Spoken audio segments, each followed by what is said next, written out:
Kedua kemenangan tim nasional Indonesia atas Vietnam rupanya banyak mendapatkan tanggapan positif dari berbagai pecinta bola tanah air. Bahkan para pecinta sepak bola negara tetangga seperti Vietnam, Malaysia bahkan Thailand ikut kepo dengan dua kemenangan tersebut. Dengan double kemenangan itu, skuad asuhan Sintayong berpeluang besar melaju ke babak ketiga kualifikasi Piala Dunia 2026. Salah satu kunci keberhasilan tim Merah Putih membungkam Vietnam 2 kali adalah peran para pemain diaspora yang beradaptasi dengan sangat baik. Pemain-pemain asal Eropa yang punya darah Indonesia ini berandil besar terhadap dua kemenangan penting timnas Indonesia atas Vietnam. Gelandang Heerenveen Tom Haye misalnya langsung berkontribusi memberikan 1 assist. Center back asal klub Venezia J. Izes juga mencetak 1 gol. Begitu juga striker klub Fortuna Sittard Ragnar Uratmangun yang baru bergabung, juga langsung mencetak 1 gol cantik ke gawang Vietnam. Pemain-pemain keturunan tersebut rupanya memberikan dampak signifikan untuk mengangkat permainan timnas Indonesia. Nah, jika kita membahas pemain-pemain keturunan Indonesia yang berasal dari negeri Belanda tersebut, rupanya tak lepas dari sejarah bagaimana di masa lalu Indonesia punya ikatan yang kuat dengan Belanda. Kendati bukan ikatan yang baik atau hubungan persaudaraan antar negara, namun faktor sejarah tersebut nampak memberi dampak yang luar biasa untuk sepak bola kita pada saat ini. Seperti yang kita tahu, banyak orang-orang pribumi di masa lalu yang menikah dengan orang Belanda yang berada di Indonesia pada zaman penjajahan. Ataupun sebaliknya, banyak pribumi kita yang akhirnya menetap di negeri Belanda dan akhirnya hidup di sana. Faktor inilah yang membuat sepak bola Indonesia dan Belanda seperti memiliki hubungan DNA yang sangat kuat.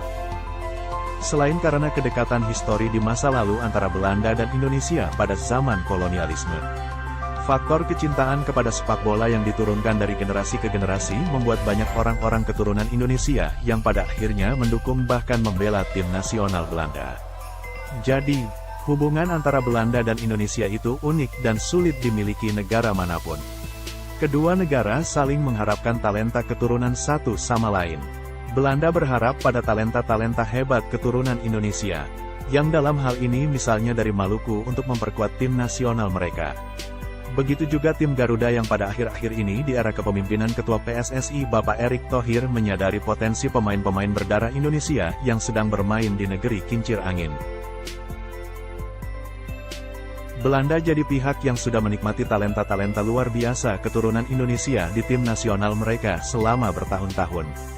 Nama-nama seperti Simon Tahamata, Giovanni van Bronckhorst, Nigel de Jong, Johnny Heitinga, hingga yang terbaru saat ini adalah gelandang Milan Tijani Reinders adalah andalan skuad oranye di masa lalu dan saat ini yang memiliki darah Nyong Ambon Maluku. Tim nasional Indonesia kemudian juga melakukan hal yang sama. Melalui pekerjaan luar biasa yang dikerjakan Bapak Erick Thohir dan kolega di PSSI Timnas Indonesia, kemudian memanggil pesepak bola keturunan Belanda untuk pulang dan bermain memperkuat skuad Merah Putih. Nama-nama seperti Ivar Jenner, Justin Hubner, Nathan Yo, Ragnar Oratmangun, Tom Haye, J. Izes, Sandy Walsh, Rafael Struijk, Martin Paes sampai Kelvin Verdonk adalah beberapa pesepak bola keturunan Belanda yang akhirnya bermain untuk tim nasional Indonesia. Tidak hanya di Belanda, pemain-pemain keturunan Eropa berdarah Indonesia juga ada di negara-negara seperti Inggris, Spanyol dan Jerman. Elkan Bagot adalah salah satu talenta keturunan Inggris yang pada akhirnya bermain untuk skuad Garuda.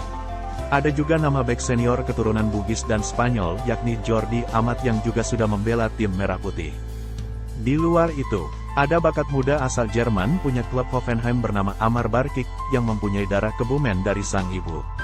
Sebaran penduduk Indonesia di negara-negara Eropa seperti ini rupanya menjadi keuntungan tersendiri bagi sepak bola kita. Tak jarang putra-putra terbaik Indonesia di cabang sepak bola lahir dari warga negara Indonesia yang menetap di luar negeri dan mempunyai pasangan warga negara Eropa.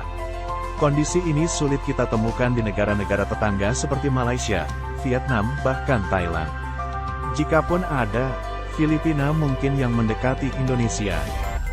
Kendati begitu, sepak bola bukan olahraga favorit di Filipina. Orang Filipina tidak segila orang Indonesia dalam mendukung tim nasionalnya. Sebaran penduduk Filipina di Eropa pun tidak semasif penduduk Indonesia di Belanda.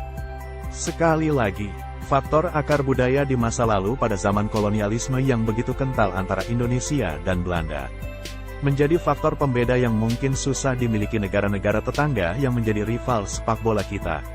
Indonesia takkan pernah kehabisan stok pesepak bola keturunan Belanda yang berkualitas di masa depan. Begitu juga bagi tim nasional Belanda. Mereka tentunya terus berharap muncul lagi talenta-talenta hebat keturunan Indonesia yang bisa memperkuat tim nasional mereka. Jika diibaratkan, hubungan romantis ini adalah sebuah simbiosis yang saling menguntungkan. Jadi sudahlah, hentikan perdebatan antara lokal pride dan pemain naturalisasi. Karena ini adalah takdir sepak bola kita. Takdir yang digariskan oleh faktor sejarah di masa lalu.